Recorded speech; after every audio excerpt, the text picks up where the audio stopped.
1937 Grand Prix season opened in North Africa.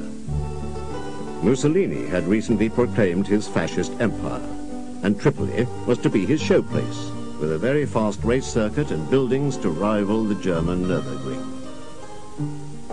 The Tripoli Grand Prix was the fastest motor race in the world, and a state lottery made it the richest.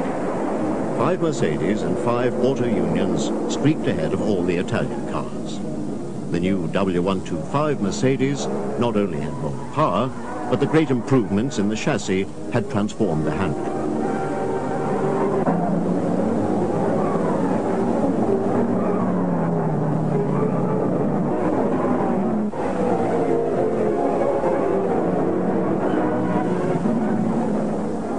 Korpsführer Adolf Hühnlein was there to see that the German cars defeated the Italians. A newcomer, Hermann Lang, drove superbly to average over 134 miles an hour. This was the first major win for the ex-racing mechanic, and few wins have ever been more popular with the men on the ground. Mercedes and Auto Union had the first 8 places. It was an overwhelming victory for Germany.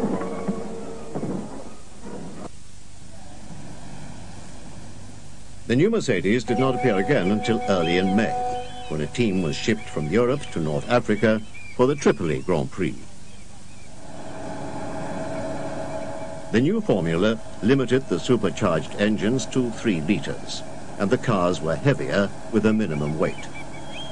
The new restrictions were designed to make the cars safer and to reduce the speeds. The new 3-litre Auto Unions were not yet ready.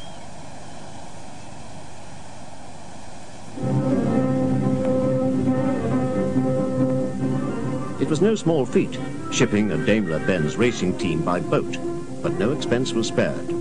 Hitler was out to establish his idea of closer relations with Mussolini, and the British Prime Minister had just completed a pact with Italy. Motor racing was becoming more and more political, and Tripoli was more important than ever as the showplace for the growing Italian empire.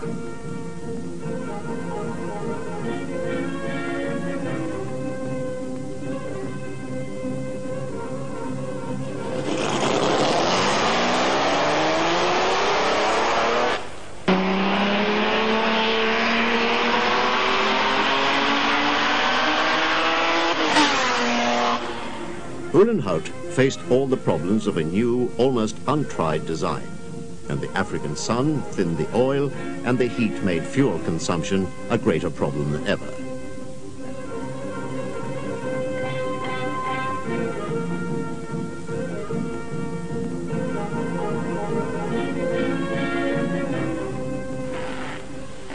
Drivers are not always reliable guides to a car's performance, but Uhlenhaut had the advantage of Lang driving one of the cars.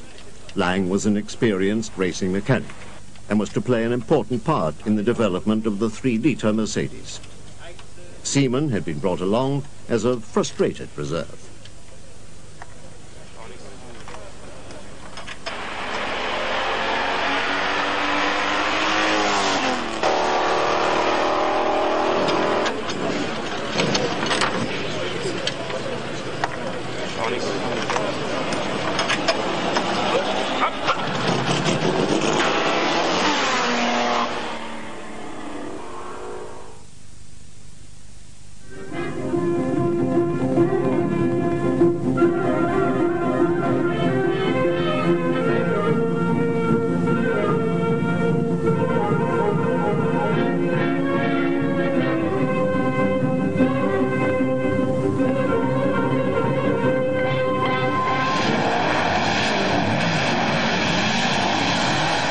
In spite of the new Maseratis, Alfa Romeos, and the hideous but effective Delahaye's, the Mercedes shot into the lead from the start.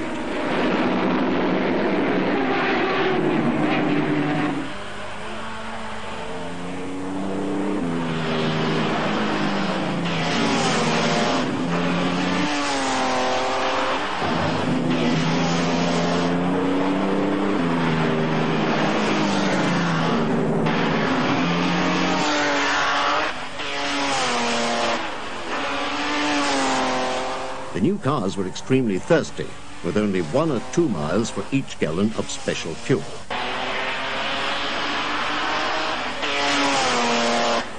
Lang was the most economical with the fuel and went into the lead when Broukich made an earlier stop.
Each W154 carried over 100 gallons, and rapid refueling was essential.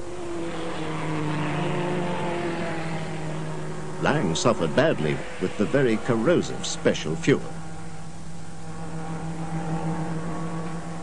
A washdown from a resourceful mechanic did little to help, as the fuel attacks the skin. But Lang had a 3-minute lead and drove on to lap the field and to win by 5 minutes.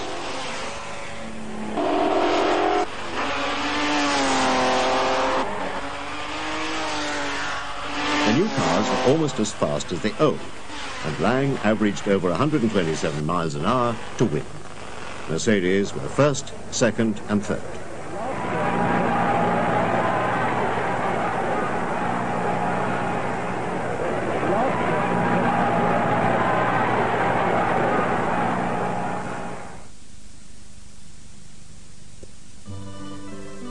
The Italian Empire in North Africa was the exotic setting for the first major Grand Prix of 1939.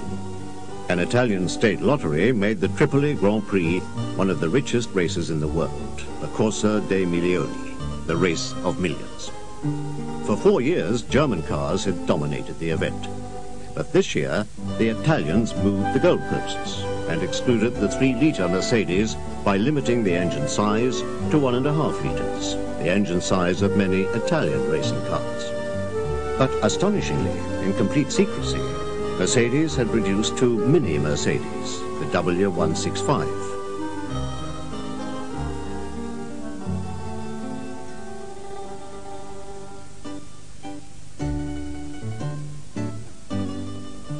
Before Marshal Balbo's flag had fallen, the Mercedes had taken the lead, and they led the field from start to finish.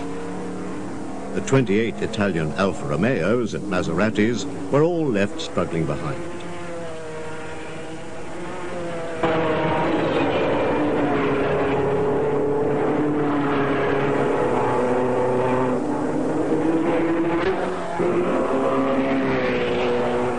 These lovely little Mercedes never raced again, but in their first and only race, they dominated the field. Lang led from the start, and when Caracciola took second place after 5 laps, the race was virtually over. Lang was less than 5 miles an hour slower than in the bigger car in the previous year. It was an astonishing triumph in every way.